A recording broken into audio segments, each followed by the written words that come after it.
of the God of the entire mankind, whose mercy is profound, whose kindness is everlasting. One of the very serious problems which many people face while trying to understand the message of Islam is that it seems from the presentations and the behavior of the Muslims, many Muslims, not all of them, that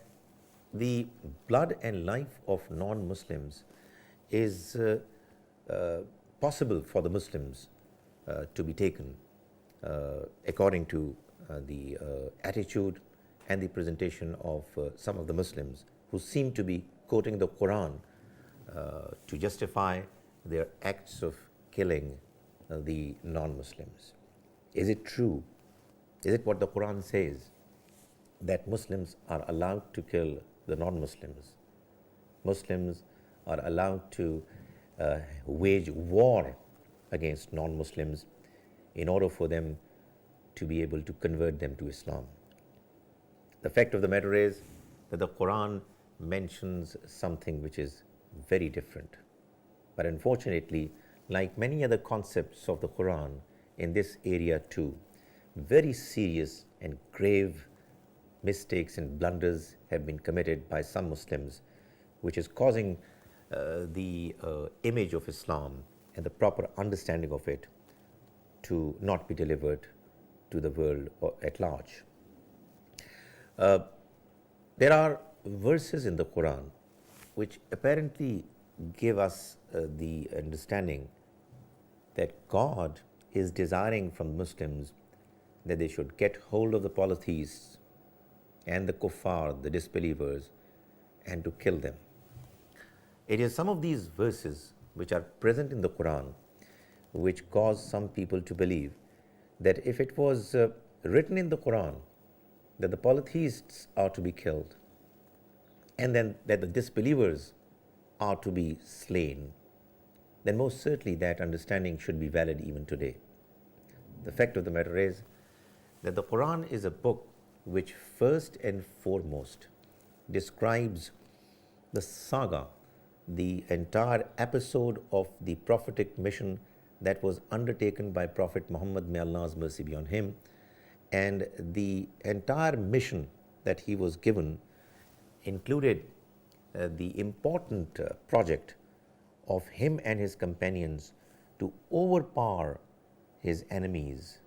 the disbelievers who rejected him,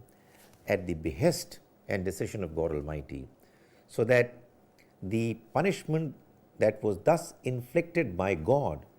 through the hands of the messenger and his companions should become a sign for all other peoples to come.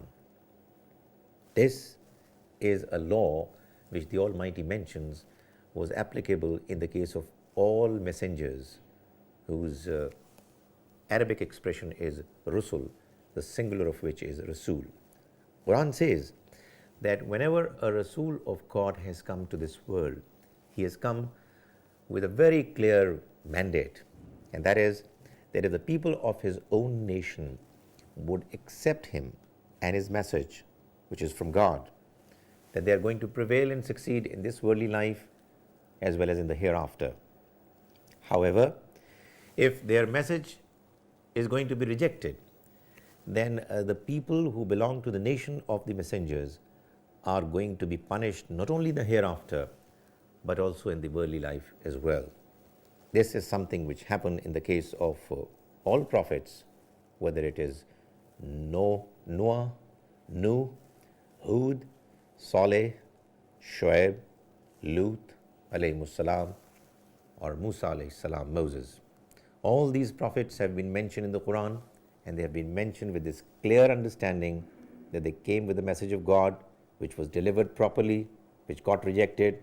and on the message getting rejected, God Almighty's punishment was inflicted on them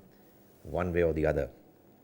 Muhammad, Allah's mercy be on him, was also a messenger of God, and therefore the same principle had to be applied in the case of his immediate addressees who rejected him. Therefore, when after a deadline was reached, after the message was most effectively and properly delivered,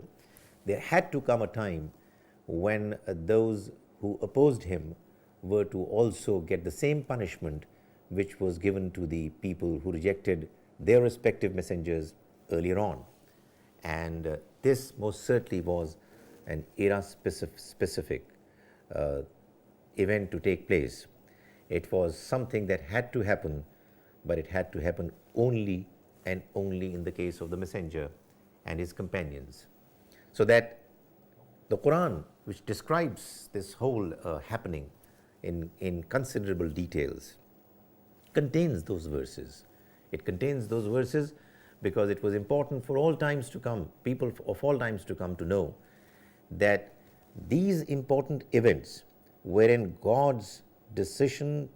to inflict punishment on the enemies of God and His message and His messengers took place in this world from time to time in the history of mankind. This must get recorded and documented so that the people of later times should know and realize that the hereafter is a reality, because a specimen of that hereafter, some inclination, reminder of the hereafter, took place in this worldly life as well. However, of course, that punishment cannot come to the people of any other times, because if a nation has not received a messenger directly, then that nation cannot be punished by God for their misdeeds. And therefore, for all Muslims, the only responsibility that they have is to deliver the message, to let the non-Muslims know what the Almighty desires from them, and to not touch them and harm them in any manner, except of course in the case wherein they are attacked, or wherein in a case of a Muslim state, if they are strong enough,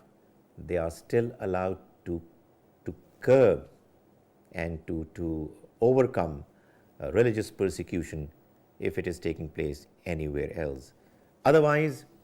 the important principle of the Quran is applicable for all times to come for all Muslims, that if they kill any one soul, any one human being, whether Muslim or non-Muslim, it would be considered in the eyes of God as if they have killed the entire mankind. And if any individual, Muslim or non-Muslim, saves the life of any one soul, one individual, according to the Quran, in the eyes of God, it is as if